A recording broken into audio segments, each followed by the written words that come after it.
अलीकडे गेल्या वर्षभराच्या काळात असे अनेक गुन्हे घडतात की ज्याच्यात पोलिसांचा धाक राहिलेला नाही. ही अतिशय गंभीर घटना आहे. पुण्यात झालेली घटना ताबडतोबीने सरकारने काहीतरी व्यवस्था अशी केली पाहिजे.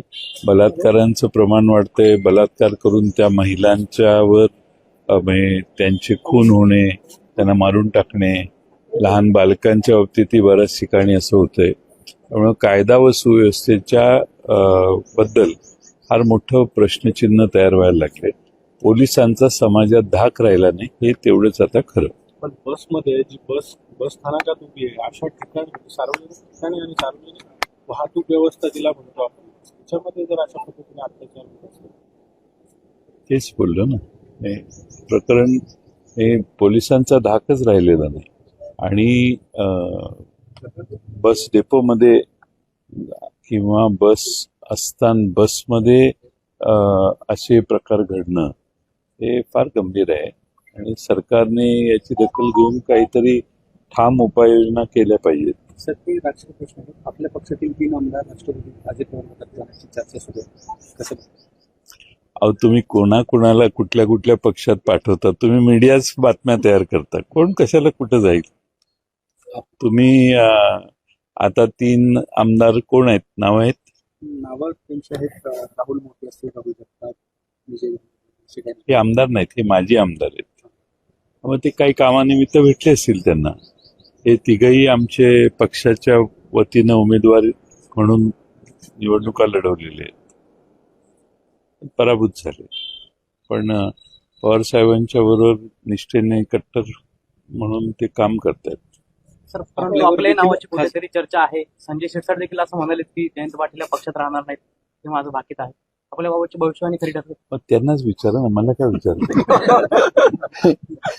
तुमच्याबद्दल कोणी काही बोललं तर तुम्ही त्याला जाऊन विचाराल का मला विचाराल? माझा हा प्रकार जो चाललाय सध्या मीडियामध्ये की हा इकडे जाणार, तो तिकडे जाणार, म्हणून तुम्हीच बातम्या तयार करता, तुम्हीच दिवसभर त्या बातम्या चालवता. कुठली बातमी नाही मिळाली किंवा एखादी महत्वाची बातमी किल करायची असेल तर असे प्रकार वारंवार घडतायत, असं माझा आतापर्यंतचा अनुभव आहे. त्याचं कारण असं आहे देशराज्यात की आपल्या सेवेमध्ये काही 2 ते 3 प्रशासकीय अधिकारी सरकारने दिलेले आहेत असं समजतं. नेमकं काय प्रकार? माझ्या सेवेत नाही कोणी दिलं. गौरव भोसले आणि संजय पाटील नावाचे 2 अधिकारी विशेष सचिव माझ्याकडे काम नाही करत. आपल्यावर लक्ष ठेवण्यासाठी हे काही माझ्यावर लक्ष ठेवेल तर माझी काही तक्रार नाही. मी काय मोठे उद्योग करत नाही, त्यामुळे काही प्रॉब्लेम नाही मला. साहेब, MMRDA मध्ये लाचखोरी झाल्याचा एक गंभीर प्रकार समोर आला आहे. फ्रान्समधील एका कंपनीने MMRDA अधिकारी आर्थिक लाभ मागत असल्याचा आरोप केलेला आहे आणि दूतावासाचे थेट सरकारला देखील पत्र आले. एकनाथ शिंदे यावर चौकशीचे आदेश. कोणी दिलेत आदेश? एकनाथ शिंदे चौकशीचे आदेश. असं आहे की तुम्हाला आश्चर्य वाटलं असेल, पण ते सर्रास चालू आहे सगळीकडे. आणि परदेशी कंपन्यांना आपण एखादी गोष्ट, काही अधिकारी जर लाच मागत असतील किंवा काही वेगळ्या अपेक्षा करत असतील तर जगाच्या पाठीवरून महाराष्ट्रात येणारी गुंतवणूक इकडे येण्यापेक्षा दुसऱ्या राज्याकडे वळते. आणि अलीकडच्या काळामध्ये महाराष्ट्रातली ब्युरोक्रेसी, विशेषतः उद्योग आणण्यासाठी ज्यांच्यावर जबाबदारी आहे, त्यांना असं वाटतं की आपली मोनोपॉली आहे, त्यामुळे शेजारची राज्य गुजरात राज्यात जावा किंवा आंध्र प्रदेशमध्ये जावा, कर्नाटकमध्ये जावा, तिथं ज्या पद्धतीनं गुंतवणूकदारांना सर्व सपोर्ट मिळतो तसा सपोर्ट मिळत नाही, अशी महाराष्ट्रात आलेल्या गुंतवणूकदारांची बऱ्यापैकी तक्रार असते.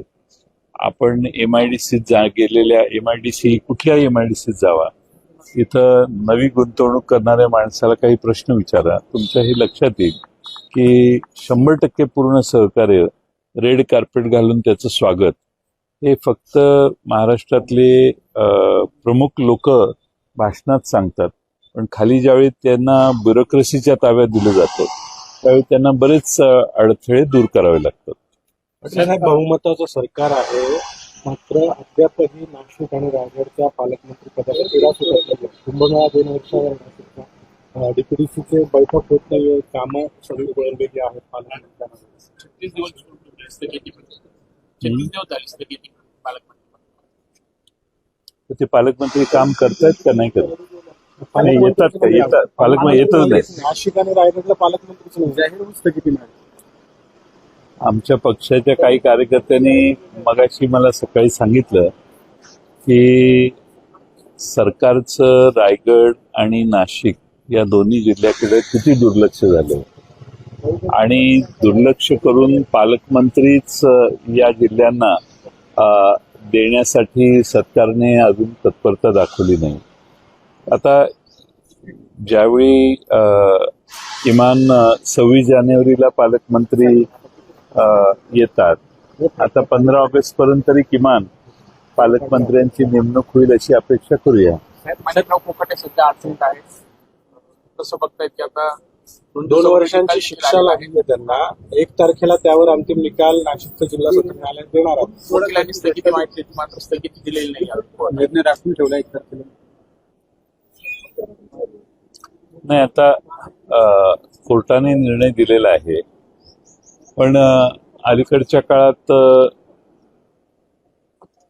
कोणाचा गुन्हा मान्य करायचा नाही, कोणाच्याकडून झालेली चूक मान्य करायची नाही आणि त्याकडे पूर्णपणाने दुर्लक्ष करायचा, अशी सरकार चालवताना अनेकांची भूमिका आम्हाला दिसते सरकारमधल्या. आता कोर्टानेच निर्णय दिलेला आहे, त्यामुळं आता बघू पुढं काय होतं.